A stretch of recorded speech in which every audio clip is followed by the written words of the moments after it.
Buenos días. Muchas gracias. Les ruego tomar asiento, por favor.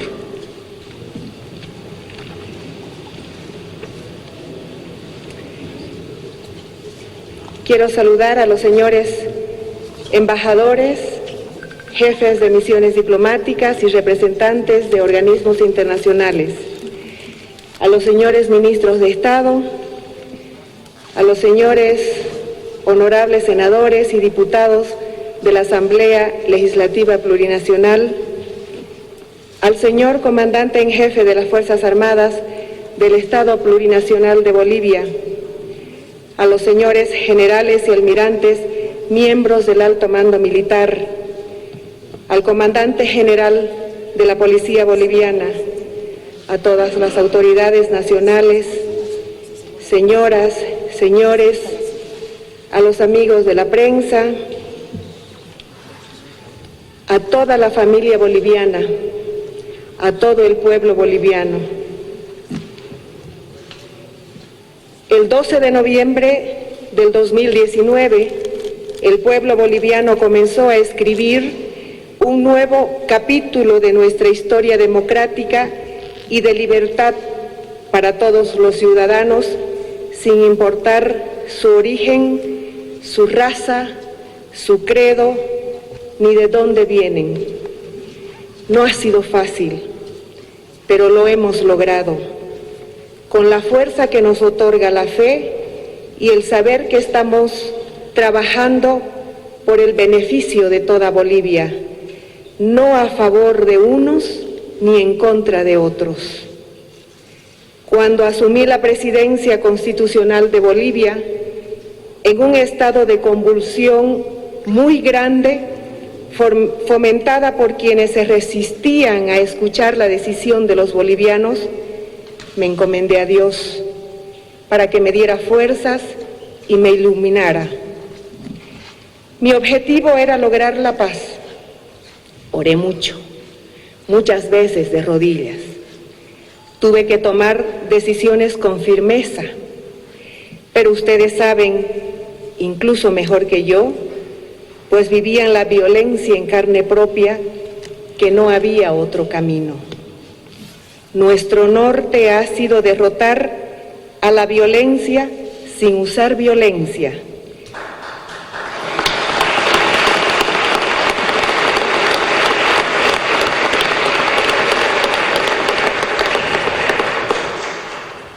Unirnos, acabar con las divisiones para que todos podamos vivir tranquilos.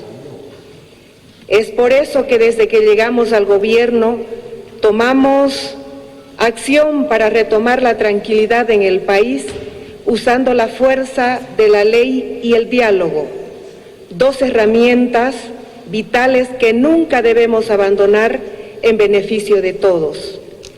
Construir el país que los bolivianos nos merecemos implica comprometerse con manejar los recursos públicos con transparencia, rendir cuentas y combatir la corrupción en su origen.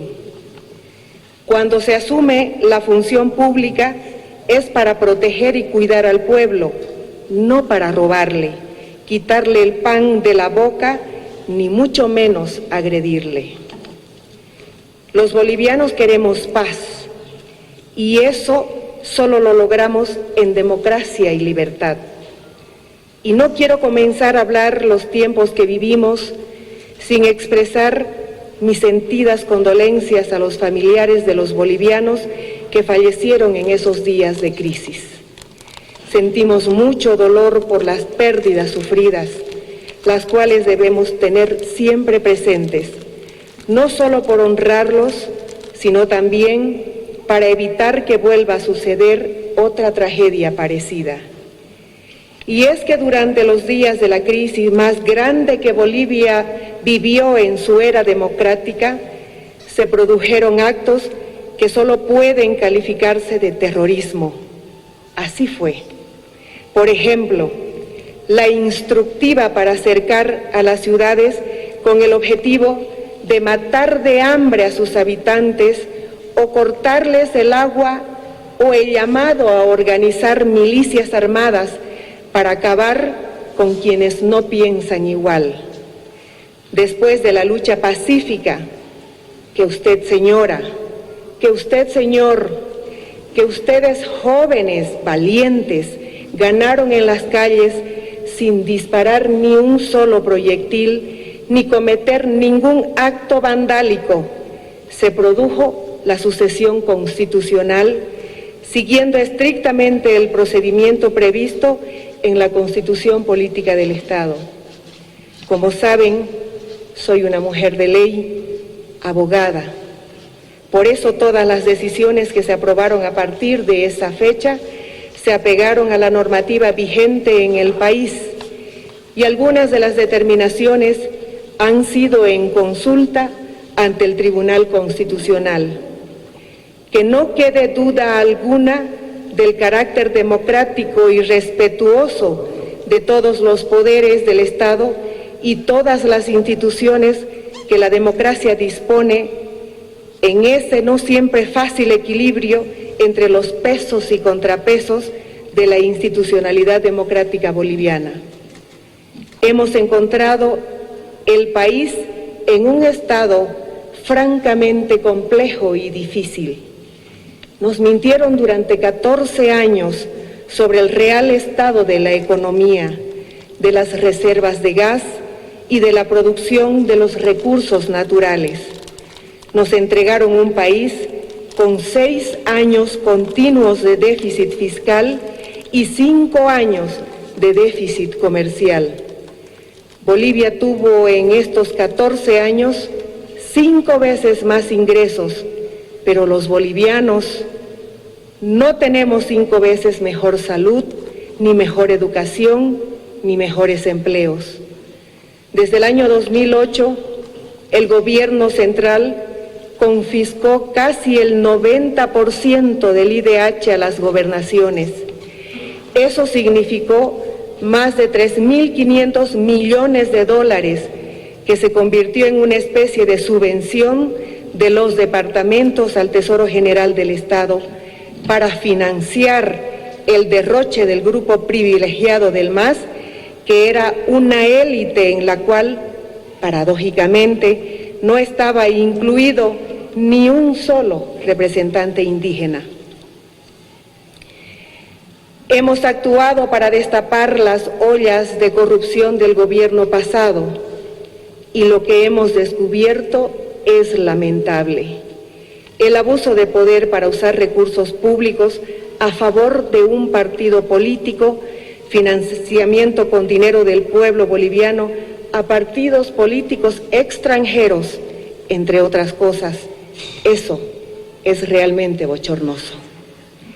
Hemos hallado también centenares de casos de corrupción sin ninguna responsabilidad.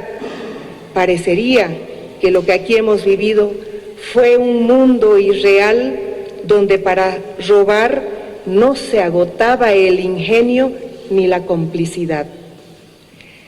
Particularmente me sorprende la actitud canalla de un senador del MAS que se ha inventado un nombre de un pueblo para construir obras fantasmas con dinero del Fondo Indígena. ¿Quién controlaba esos recursos? ¿A quién rendía cuentas ese senador? Los casos de corrupción son innumerables. Voy a mencionar algunos que no son solamente los de mayor daño al Estado, sino que reflejan el nivel de arbitrariedad y sinvergüenzura al que llegaron. La planta de urea y amoníaco recibió una inversión de más de 1.200 millones de dólares. Tendría que haber estado en Puerto Suárez desde el punto de vista comercial, porque su principal mercado es Brasil y el área de influencia es Santa Cruz. Por una decisión política se aumentaron 800 kilómetros al proyecto y se lo traslada a Bulo Bulo y se provoca un enorme daño económico de los bolivianos, porque al tener que construir el tendido para el ferrocarril, el daño se incrementa por lo menos en 300 millones adicionales. La empresa nacional de telecomunicaciones, los ingresos de Entel se convirtieron en una especie de caja chica del movimiento al socialismo. Se produjo un daño económico al Estado de 1.700 millones de bolivianos durante la administración Morales. Se hizo una millonaria inversión en telecentros para llegar con Internet al área rural y solamente el 35% de esos centros funcionan esporádicamente y el restante 65% de esas obras no funcionan. El costo de Internet, que es el más caro y más lento en la región, también ha sido botín de guerra. Bolivia pagó cada DPS una media de $27, cuando en realidad solo debería pagar $3,80.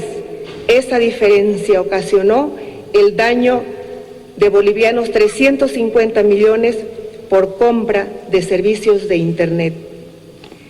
La planta procesadora de las bombas Molotov en el Ministerio de Culturas. Hemos identificado los delitos de fabricación, almacenamiento de diésel y gasolina, incumplimiento de deberes y organización criminal. Todo esto ocurría nada menos que en el Ministerio de Culturas, que por lo menos hemos descubierto que solamente fomentaba la cultura de la violencia. Los falsos médicos cubanos. El programa firmado con Cuba, que incluía el trabajo de médicos, comunicadores y técnicos, según declaraciones oficiales, ahora nos revela que menos de un tercio eran profesionales de la salud. Tenían un salario de $1.040, un viático de 68 bolivianos por día y gastos de transporte aéreo pagados por el Estado, haciendo un total de unos 9.000 bolivianos por cada uno de ellos. Pero solamente el 20% de este monto llegaba a la brigada cubana. El resto del dinero, es decir, el 80%, era desviada para financiar al castrocomunismo que tiene sometido y esclavizado a su pueblo. En más de 13 años, el gobierno de Evo Morales nunca informó sobre cuánto pagaba a las brigadas cubanas, cuáles eran los alcances de los convenios o cómo era el procedimiento de pago. En 13 años pagamos $147 millones a la Embajada de Cuba. Con ese dinero pudimos haber practicado 7.355 trasplantes renales en todo el país, lo que habría representado la mitad de los pacientes renales de Bolivia. Estos son solo ejemplos para ilustrar la situación de lo que hemos encontrado y que seguimos hallando. Y que quede claro a todos los bolivianos, no me tiembla la mano, ni me temblará la mano en proteger los recursos de aquellos que buscan usarlo para su enriquecimiento personal o ilegal.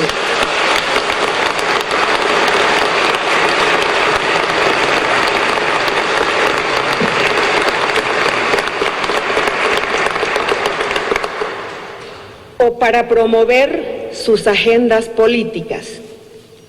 Esos tiempos ya pasaron. Sé que esto implica enfrentar a gente poderosa, pero entendí que ese era uno de los retos al asumir este cargo. Aquí estamos para invertir en la salud, en la educación, en generar empleo que sea para nuestro pueblo, y así seguiremos haciéndolo.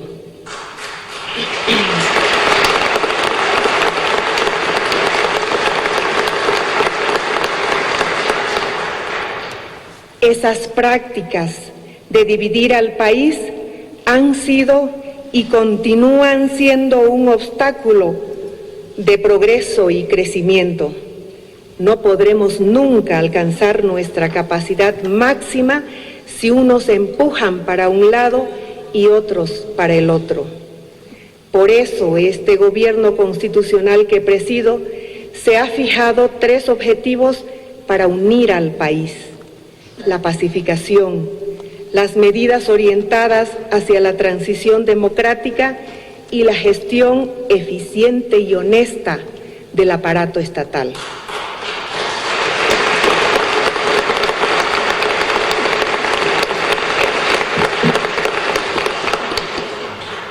En democracia hay que saber ganar y hay que saber perder. El pasado mes de octubre fuimos testigos, una vez más, de cómo alguien que no sabe perder buscó manipular el voto para perpetuarse en el poder, ejecutando el más grande engaño y fraude de la historia democrática de Bolivia. Evo Morales es el autor del fraude y no solamente una vez, lo ha sido 2 veces.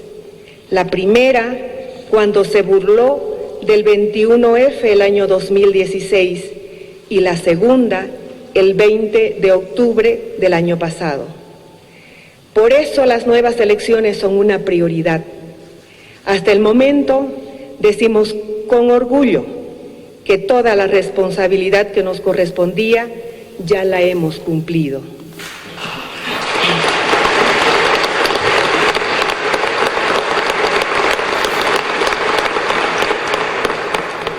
Hemos presentado ante la Asamblea Legislativa la Ley de Régimen Especial y Transitoria para la realización de las elecciones. Fue aprobada por consenso. He designado al doctor Salvador Romero como representante ante el Tribunal Supremo Electoral y otros 9 delegados ante los tribunales departamentales. Hemos elegido con mucho cuidado a cada uno de ellos, precautelando que sean personalidades con reputación intachable e imparciales. Hemos garantizado el apoyo presupuestario que se requiere para la realización de las elecciones nacionales y trabajé conjuntamente a mi equipo de colaboradores y el propio Tribunal Supremo Electoral, gestionando recursos de la comunidad internacional que ya ha comprometido ese respaldo. Finalmente, las elecciones del 3 de mayo de este año se convertirán en el proceso electoral boliviano abierto, mejor acompañado y más observado de toda nuestra historia. Por esa razón, he pedido a los ministros de Defensa Nacional y de Gobierno que organicen un plan conjunto antes, durante y después del 3 de mayo para que el voto de los bolivianos sea resguardado. Un voto resguardado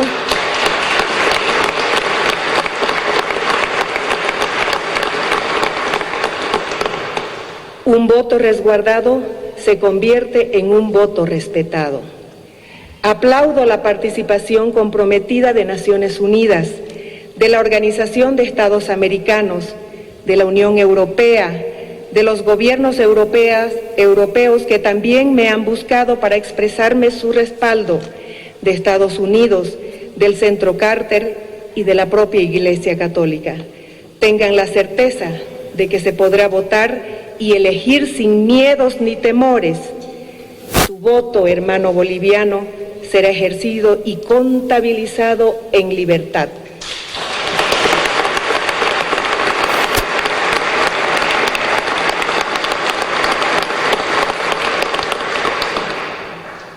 La salud es una prioridad para las familias bolivianas. Como madre de 2 hijos, sé lo que se sufre cuando alguien cercano se nos enferma.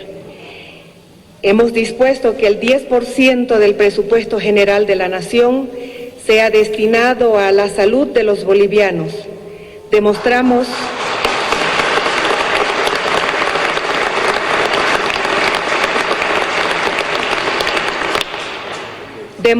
que esta medida era posible con voluntad y un eficiente manejo técnico. Este incremento es el mayor aprobado para el sector de salud.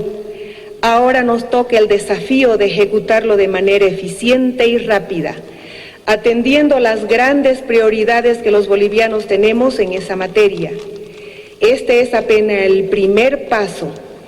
Es un paso gigante, pero necesitamos hacer esto mismo cada año, hasta ir acortando las grandes brechas en la atención médica. Culminamos con éxito el año escolar a pesar de la crisis.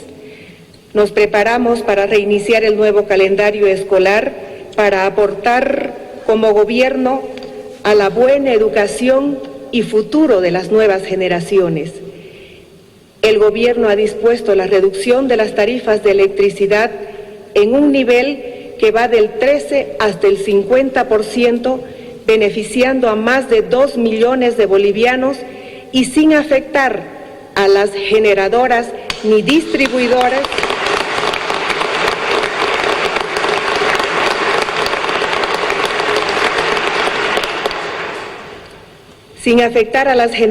ni distribuidores de energía eléctrica. La reducción de tarifas también ayudará a las empresas para que tengan capacidad de generar empleos. Hemos instruido el análisis del estado de situación de las empresas públicas para protegerlas y para potenciarlas. En el área del gas encontramos una práctica de buscar plata urgente, pero un negocio decadente. Esa política hipotecaba el futuro de la familia boliviana, es decir, era el pan de hoy, pero el hambre de mañana. Nos ha tocado sincerar las reservas certificadas de gas e iniciar la profesionalización de la administración de la empresa petrolera de los bolivianos, lo cual nos ha permitido recuperar confianza en el mercado y garantizar un importante ingreso nacional. Aún en la difícil situación económica, nuestro gobierno ha pagado y seguirá pagando todos los bonos vigentes de beneficio a los bolivianos, así como también dará continuidad a todos los proyectos comprometidos, siempre en el marco de la ley.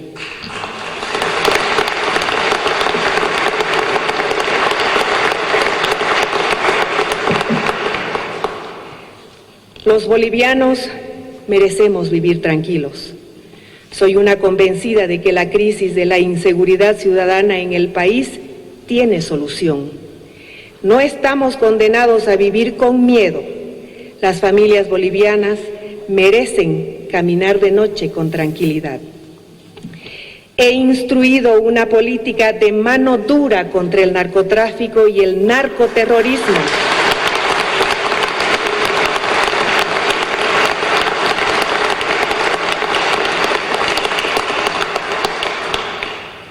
Sin ceder espacios ni retroceder en ese camino. Los resultados los estamos viendo rápidamente. Se produjeron operativos planificados que permitieron descubrir grandes fábricas de cocaína. Una de ellas tenía capacidad de producir media tonelada de cocaína al día. La otra producía 1 tonelada de cocaína diariamente. La industria que más había crecido en estos últimos 14 años ha sido la industria de la cocaína. El gobierno también ha extraditado sin dudar a 2 poderosos narcotraficantes y tiene otros narcotraficantes listos para ser extraditados.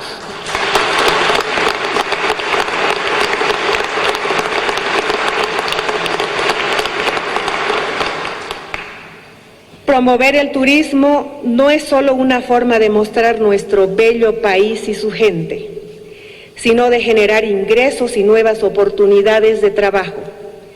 Vimos el efecto negativo que surtieron las visas a Israel y Estados Unidos.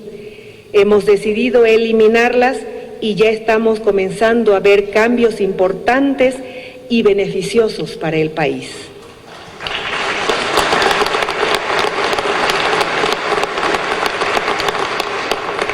Mirando el futuro, he instruido que se simplifiquen los trámites para crear nuevos emprendimientos en el país. Actualmente, crear una empresa nos demanda 45 días de burocracia. Con el nuevo sistema nos tomará hasta 72 horas y podremos hacerlo en línea.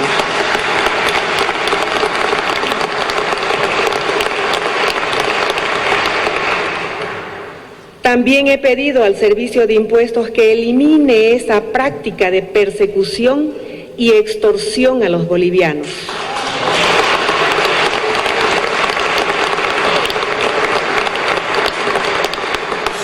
Y no quiero dejar de mencionar a la política exterior. Las relaciones internacionales tienen que servir para tener un mejor país, para generar intercambios beneficiosos y crecimiento interno. No están para el beneficio coyuntural de los gobernantes, ni la promoción de sus intereses políticos particulares. Por esa razón, estamos cambiando la agenda geopolítica de Bolivia a cultivar el intercambio productivo, lo cual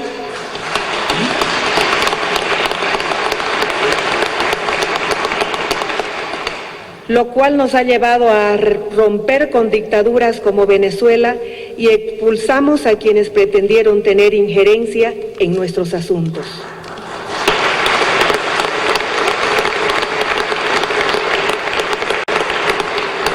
Bolivia es hoy un país que se respeta en el mundo y que nadie debe subestimar.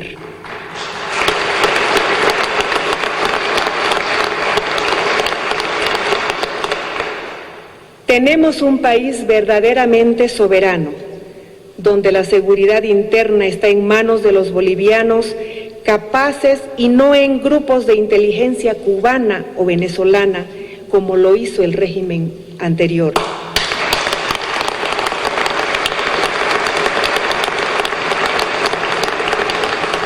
Podría seguir anunciando muchos logros en tan poco tiempo. Estamos contentos. Podemos dar la cara y decir con orgullo que hemos avanzado por el camino correcto.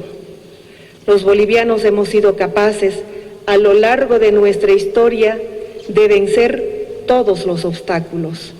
Somos un pueblo fuerte, somos un pueblo que no se rinde ante la adversidad.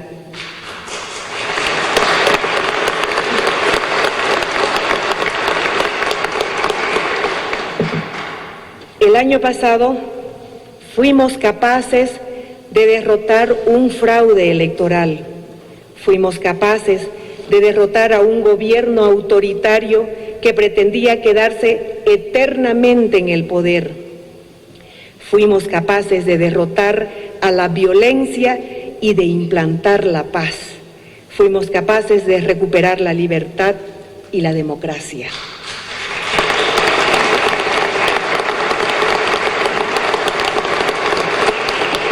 Y fuimos capaces de recuperarnos del desaliento que nos provocó el fallo del Tribunal de La Haya, que nos arrebató nuevamente la salida al mar. Todo esto fue un golpe de dimensiones históricas provocado por un gobierno irresponsable que solo buscaba la forma de quedarse en el poder. Pero aún así nos recuperamos y no perdimos la fe en nuestros objetivos. Hoy, muchos bolivianos ven con incertidumbre lo que nos espera. Créanme, no tienen por qué. Bolivia va a salir adelante. Nadie dice que no habrá dificultades, pero ¿quién no las tiene?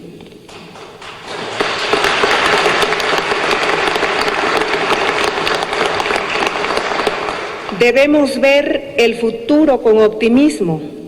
Si hemos podido liberarnos de un destino como el de Venezuela, podemos estar seguros de que la paz, la libertad y la democracia han llegado para quedarse.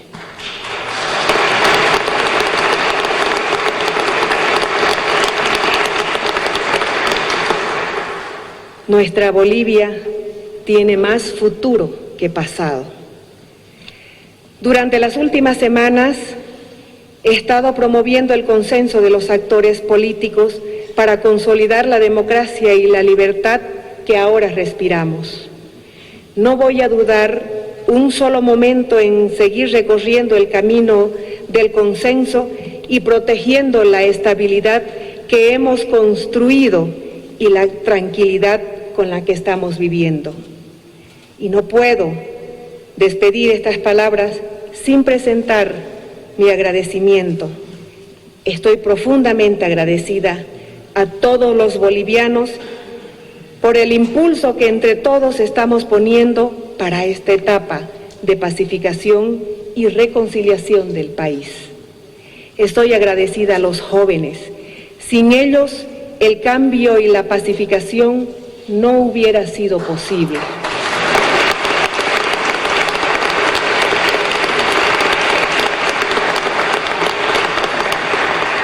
Estoy agradecida con los pueblos indígenas que han acompañado este proceso con sabiduría y decisión firme. Estoy agradecida a la mujer boliviana que desde tantos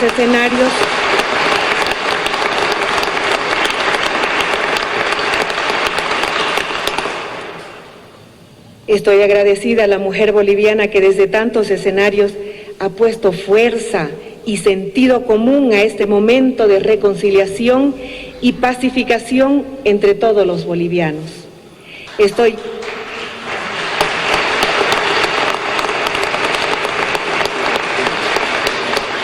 Estoy agradecida a las familias bolivianas que han superado el temor y han rehecho sus vidas en la normalidad. Estoy agradecida a los trabajadores de Bolivia que junto a profesionales, empresarios pequeños, medianos y grandes han impulsado la economía para dar trabajo y bienestar.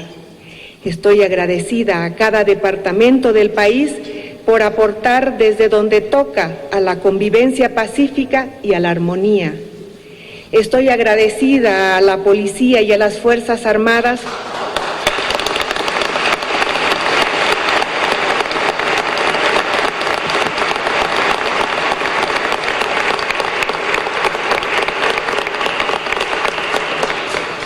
que han resguardado la Constitución Política del Estado y han cumplido fielmente su subordinación y constancia ante el orden democrático de Bolivia.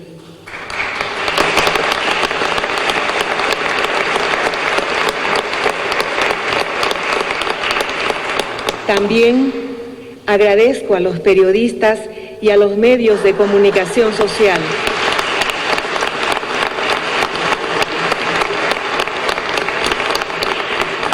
Porque aún en situación de extrema dificultad han demostrado su compromiso firme con la democracia. Por último, estoy agradecida con mi familia. Gracias por apoyarme cada día, por alentarme cada vez.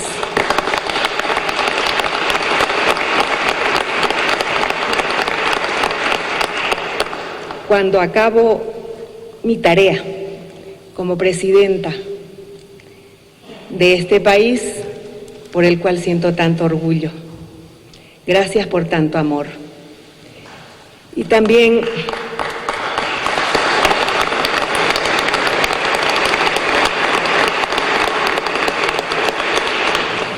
pedir perdón a mis hijos, porque probablemente no puedo acompañar momentos difíciles por los que ellos están viviendo.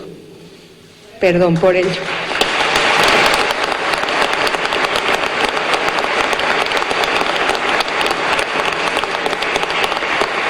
Muchas gracias a todos. Tengo mucha fe en Bolivia y que Dios bendiga a nuestra amada patria. Muchas gracias.